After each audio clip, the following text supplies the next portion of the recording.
Welcome to the AEN Stories channel. Laura's life with David was a portrait of perfection, or so it seemed. Their charming suburban home, with its wraparound porch and roses blooming in vibrant reds and pinks, was the kind of place people slowed down to admire as they drove by. David was a stable husband, the kind who brought her Lil on ordinary Tuesdays, who kissed her forehead each morning before leaving for his accounting job, his touch warm and steady. They had no financial worries, their savings account healthy, their bills paid on time, their future secure. But Lavra, with her restless heart and the hunger for something more, felt suffocated by the very stability she had once craved. She longed for drama, for the reckless thrill of the unknown, for a spark that made her feel alive in a way David's predictable love couldn't. The quiet of their life, the gentle hum of routine, was a cage to her, its bars invisible but unyielding, pressing against her chest with every measured breath. One evening, after a pointless argument with David over something trivial, whether to repaint the living room a soft grey or keep it the creamy beige it had always been, she stormed out of the house, her coat half on, her heart pounding with a mix of anger and exhilaration. The argument wasn't about paint colours. Not really. It was about the weight of their life together.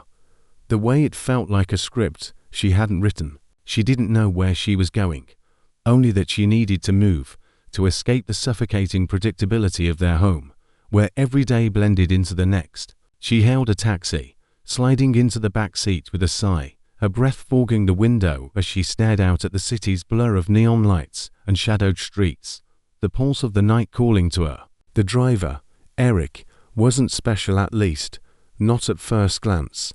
Middle-aged, with a slightly crooked smile and tired eyes that hinted at a life lived hard. He was just another face in the city's endless parade of strangers. But he was attentive, asking her where she was headed with a warmth that felt genuine, not rehearsed, his voice a low, comforting drawl that cut through the chaos of her thoughts. "Rough night?" he asked, glancing at her in the rearview mirror, his eyes catching hers for a moment longer than necessary, a flicker of curiosity in their depths. She laughed, a sharp, bitter sound that echoed in the quiet cab. Something like that. He didn't push, didn't pry, but he didn't ignore her either. He asked about her day, her mood, simple questions that invited her to talk without demanding it, his hands steady on the wheel as the city rolled by. She found herself answering, telling him about the argument, about David's endless patience that somehow made her feel worse, about the way she felt trapped in a life that was too perfect to leave but too safe to satisfy. Eric listened, nodding, his responses thoughtful but not overbearing, his attention a gift she hadn't realized she was starving for. It was the kind of attention David offered, but David's felt like a checklist, a duty, while Eric's felt like a choice, a moment of connection in a world that felt increasingly disconnected. She saved his number that night, a small act that felt innocent enough, but carried a weight she couldn't ignore, a pebble dropped into the still waters of her life, sending ripples she wasn't ready to face. The next time David worked late, crunching numbers for a client deadline, she called Eric, not for a ride, but just to talk, her voice low as she sat on the porch, the phone pressed to her ear, the cool night air wrapping around her. They talked about nothing and everything, her love of old movies, the black and white classics she'd watch alone when David was asleep, his stories of driving through the city at dawn, the way the streets felt alive before the world woke up, the way they both felt like outsiders in their own lives, searching for something they couldn't name. David was at home, ironing her blouse for work the next day, his hands careful and precise, smoothing out every wrinkle with a devotion that broke her heart, while Lavra shared secrets with a stranger. Secrets David had been begging her to open up about 4 years. Secrets she'd locked away in the quiet corners of her soul. The night she told Eric, "Don't take me home yet, let's go somewhere else," she wasn't lost. She knew exactly what she was doing. They drove to a diner on the edge of town, its neon sign flickering in the dark like a beacon. The kind of place where the coffee was strong and the jukebox played songs from another era, their melodies heavy with nostalgia. They sat in a booth, their knees brushing under the table, their conversation a mix of laughter and confessions, a dance of words that felt dangerous and alive. She wasn't in love with Eric, not even close, but she was in love with the way he made her feel reckless, free, like the girl she'd been before marriage, before responsibility, before the weight of a life that felt too heavy to carry. David was at home, waiting, trusting, ironing her blouse with the same care he put into their marriage, while Lavra chased a thrill she couldn't name, her heart racing with the danger of it all, her skin tingling with the possibility of something more. Mark and Sophia's marriage was a story of trust, or so he thought. Their apartment in the heart of the city was a cozy haven, filled with mismatched furniture and memories of their early years together, weekend hikes in the mountains, late-night talks over cheap wine, dreams of a future they were building brick by brick. When Mark introduced Sophia to his childhood friend Emily, he did so with a grin, his arm around Sophia's waist, his heart full of pride. "Emily's like a sister to me," he said, his voice warm with nostalgia, his eyes bright with the joy of sharing his past with his future. "We grew up together, got into all sorts of trouble stealing apples from Mr. Larson's orchard, sneaking out to watch the stars. You'll love her." He trusted both women completely, believed their friendship would be a gift, a way to weave his past into the life he was building with Sophia, a bridge between who he was and who he hoped to be. Emily was vibrant, with a quick laugh and a knack for telling stories that made everyone lean in, her words painting pictures that lingered long after she stopped talking. She was the kind of person who filled a room, her energy infectious, her smile disarming, her auburn hair catching the light in a way that made her seem almost otherworldly. Sophia liked her immediately, drawn to her warmth, her ease, the way she seemed to understand her without trying, as if they'd been friends for years instead of days. They bonded over coffee dates in quirky cafes, over late-night texts about nothing and everything, their conversations light at first girl talk about movies, clothes, the quirks of living with Mark, like his habit of leaving dishes in the sink or singing off-key in the shower.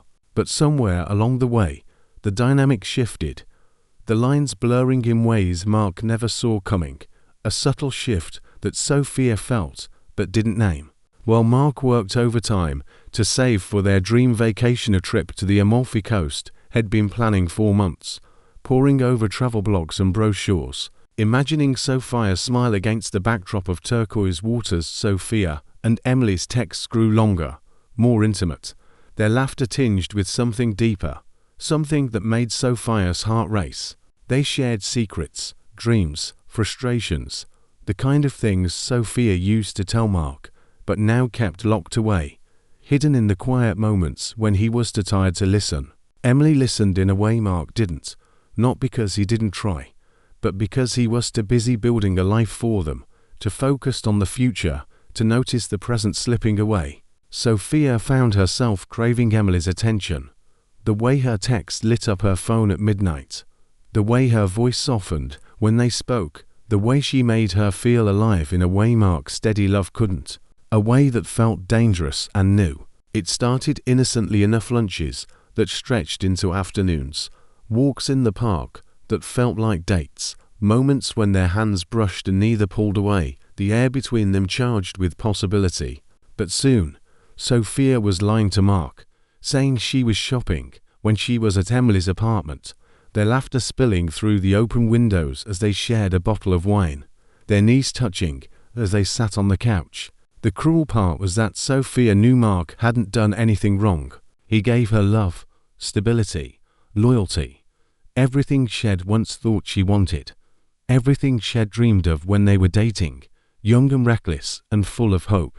But Emily made her feel excited, desired, like a version of herself she'd forgotten existed, a woman who laughed too loudly, who danced in the rain, who lived for the moment instead of the plan.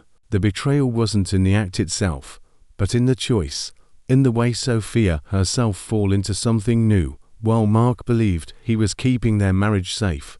His trust a weight she carried like a stone. Rachel's life with Thomas was a study in devotion, a quiet symphony of small gestures and steadfast love. Thomas was the kind of husband who noticed the smallest things: a leaking tap, a noisy washing machine, a light bulb that flickered just enough to annoy her. He'd stay up late after work, a wrench in his hand, his brow furrowed as he tried to fix whatever was broken, his calloused fingers stained with grease, his eyes tired but determined. "I want to take care of you," he'd say, his voice soft but earnest, his gaze meeting hers with a quiet pride that made her heart ache. Rachel would smile, kiss his cheek, tell him he was her hero, her rock, the man who made their small apartment feel like a home. But deep down, she wasn't looking for solutions. She was looking for excuses, for a way to stir the still waters of their life, to feel something other than the steady rhythm of their days. The first time she called the repairman Daniel, it was for a legitimate issue, a faucet that dripped no matter how many times Thomas tightened it. Its steady plink-plink, a constant reminder of his failed attempts. Daniel was unassuming, with a boyish grin and a toolbox that clinked as he walked, his flannel shirt rolled up to his elbows, his hands deft and sure. He fixed the tap in 20 minutes, making small talk as he worked, his jokes silly but disarming, the kind that made Rachel laugh louder than she needed to, her cheeks flushing as she poured him coffee. Lingering in the kitchen longer than necessary, she didn't think much of it at the time, just a moment of lightness in a day heavy with routine, a fleeting spark in a life that felt too predictable. But the second call was less innocent. The washing machine, which Thomas had spent hours tinkering with, his hands smudged with oil, was broken again, though Rachel knew it wasn't. She'd loosened a hose, just enough to cause a leak, just enough to justify another visit, her heart racing as she dialed Daniel's number, her voice steady, but her hands trembling. Daniel came, fixed it in minutes, and stayed for coffee again, their conversation stretching into stories about his travels backpacking through Southeast Asia, hitchhiking across the Midwest, the way he'd once slept under the stars in a desert with no name. Rachel told him about her love of old jazz records, the way she'd dance alone in the living room when Thomas was at work, the way she'd once dreamed of being a singer but had settled for a desk job instead. The third call was blatant, a light switch that wouldn't work, though Rachel had flipped the breaker herself, her fingers steady as she set the stage for another encounter. Daniel didn't question it, just smiled that same boyish grin and stayed longer, their laughter filling the kitchen as Thomas worked overtime to pay the bills, oblivious to the game Rachel was playing. Every accidental breakdown was staged, a carefully crafted excuse to see Daniel, to feel the rush of his attention, his easy charm, the way he made her laugh in a way Thomas hadn't in years. Not because he didn't try, but because his efforts felt like duty, not desire. Rachel served him coffee, invited him to sit, let their conversations drift into dangerous territory, her frustrations with marriage, his dreams of leaving the city, the way they both wanted more than what life had given them. While Thomas came home exhausted, his hands rough from work, his eyes heavy with the weight of providing, Rachel kissed him with the same lips that had just whispered to Daniel in the kitchen, her heart a tangle of guilt and exhilaration, her mind a battlefield of loyalty and longing. Lavra, Sophia, and Rachel were different women, living different lives, but they shared a common thread, a restlessness that gnawed at them, a hunger for something more than the love and stability their husbands offered. Laura's late-night drives with Eric, Sophia's secret visits with Emily, Rachel's staged breakdowns for Daniel, they were all chasing the same thing, a spark, a thrill, a moment of feeling alive, of being seen for who they were, not who they were supposed to be. Their husbands David, Mark, Thomas were good men, flawed but devoted, trying in their own ways to build lives their wives could depend on, lives filled with love and care. But dependence wasn't enough, not for women who craved chaos, who needed to feel wanted in a way that felt dangerous, new, alive. For Lavra, the turning point came one night when David found Eric's number in her phone, not because he was snooping, but because she'd left it open on the counter, a careless mistake born of her own recklessness, her need to push the boundaries until they broke. "Who's this?" he asked, his voice calm but edged with hurt, his eyes searching hers for an answer she wasn't ready to give, his hands trembling slightly as he held her phone. She stammered, said it was just a driver she'd met, someone she'd talked to a few times, her voice shaking as she tried to weave a lie that felt true. But the truth hung between them, heavy and unspoken, a crack in the foundation of their marriage. David didn't yell, didn't accuse, just looked at her with a sadness that cut deeper than anger, his eyes glistening with unshed tears. "I thought we were enough," he said, and walked away, leaving her alone with her guilt, the weight of her choices pressing against her chest like a stone. Sophia's reckoning was quieter, more internal, a moment of clarity that came without warning.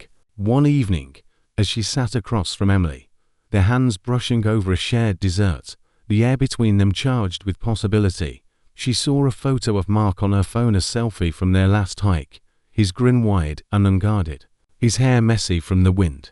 The sight of it hit her like a punch, a reminder of the man she'd promised to love, the man who trusted her completely, who was working overtime to make her dreams come true.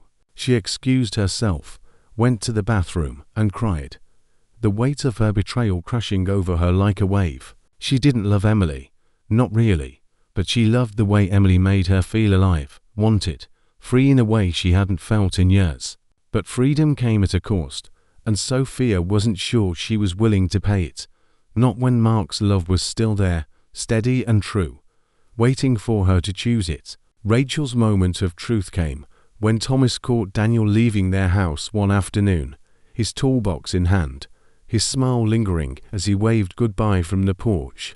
Thomas didn't say anything at first, just watched from the driveway, his face unreadable, his hands shoved deep in his pockets. That night, as they sat at the dinner table, the silence between them heavy with unspoken questions, he asked, "How many times has he been here, Rachel?" His voice was steady, but there was a tremor beneath it, a crack in the foundation of their life, a wound she'd inflicted without meaning to. She tried to lie, to say it was just repairs, but the words felt hollow, and Thomas' silence was louder than any accusation, his eyes searching hers for a truth she couldn't hide. He didn't touch the wrench that night, didn't try to fix anything, just went to bed, leaving her alone with the sound of her own heartbeat, the rhythm of her guilt echoing in the quiet. Each woman stood at a crossroads, their choices laid bare, their hearts exposed. Lavra could keep chasing the thrill with Eric, driving to diners in the dead of night, but at what cost to the man who loved her, who ironed her blouses with care? Sophia could let herself fall deeper into Emily's orbit, let their friendship become something more.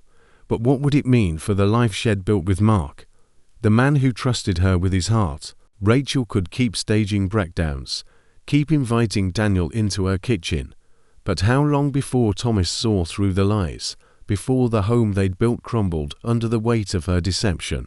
They weren't in love with these other people, not really, but they were in love with the feeling, the rush of being wanted, the danger of stepping outside the lines of their lives, the thrill of being someone else, even for a moment. Laura's journey began with a choice to stop running. She deleted Eric's number, not because she didn't want him, but because she wanted herself more, wanted to find the woman she'd been before the restlessness took hold. She sat David down one evening, the living room lit by the soft glow of a single lamp, and told him everything, not about Eric, not yet, but about the restlessness, the way she'd felt trapped in their perfect life, the way she'd chased something she couldn't name. It wasn't easy. There were tears, raised voices, moments when she thought they might not make it through the conversation. But David listened, really listened, his hands clasped tightly, his eyes filled with a mix of hurt and determination.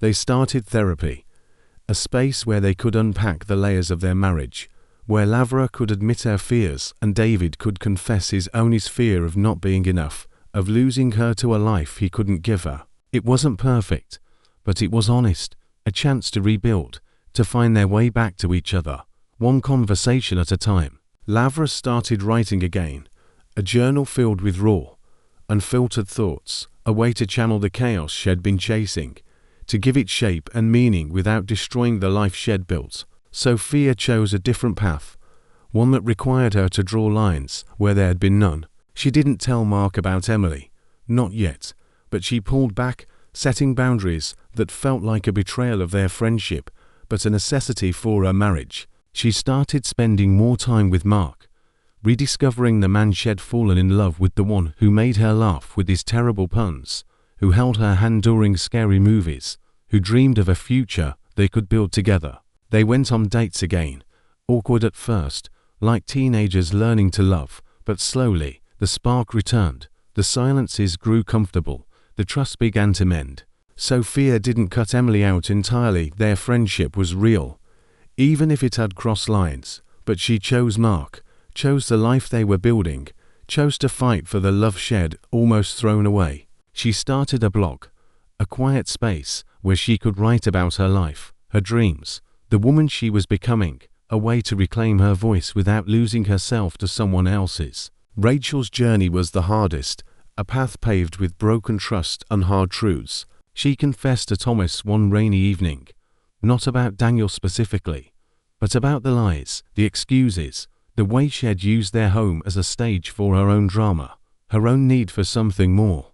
Thomas was quiet for a long time, his hands folded on the table, his eyes distant, his jaw tight. When he finally spoke, his voice was low, almost a whisper. "I just wanted to make you happy," he said, and the words broke her, shattering the illusion she'd built around her actions. They separated for a while, not out of anger, but out of necessity, giving Rachel the space to figure out who she was without the crutch of someone else's attention, without the drama she'd orchestrated. She moved into a small apartment, her days filled with therapy, her nights spent painting, her canvases a riot of color and emotion, a reflection of the woman she was rediscovering. Thomas, too, needed time, but he didn't close the door entirely. They talked, slowly, carefully, rebuilding a friendship before they could rebuild a marriage, learning to see each other as people, not just roles. In the end, Lavra, Sophia, and Rachel were forced to confront the weight of their wanting, the cost of their choices, the truth of who they were and who they wanted to be. They weren't villains, not really, just women searching for something they couldn't name, chasing sparks in the dark, trying to fill a void they hadn't learned to face. Their husbands weren't perfect, but they were trying, and maybe that was enough not to fix everything, but to start, to build, to grow. The stories didn't end neatly, tied with a bow, but they ended with hope, a hope that came from honesty, from facing the truth, from choosing to build rather than destroy. Lavra started painting again, her canvases filled with the chaos she'd been chasing, bold strokes of color that captured the fire in her soul. She and David went on walks together, their hands brushing as they talked about the future, about the life they wanted, not just the one they had. Sophia and Mark went on their vacation to the Amalfi Coast, their laughter echoing through the cliffs, their love rekindled by the simple act of choosing each other, day after day. Rachel's apartment became a sanctuary, her paintings lining the walls, her heart lighter as she learned to love herself, to find joy in her own company. Thomas visited sometimes, their conversations tentative but hopeful, a reminder that love could be rebuilt, even after it had been broken. They were all finding their way, one step at a time, learning to love themselves as much as they'd wanted to be loved. The restlessness was still there, a quiet hum beneath the surface, but they were learning to channel it, to use it to create rather than destroy. Lavra wrote poetry in the margins of her journal. Sophia danced in the kitchen with Mark. Rachel sang just standards in her empty apartment, her voice raw and beautiful. They were women, flawed and human, chasing not just love, but life, learning that the spark they sought was within them all along. Thank you for listening my story. If you want more raw, real, and gripping stories like this, subscribe to the End Stories channel. Your support keeps these stories alive.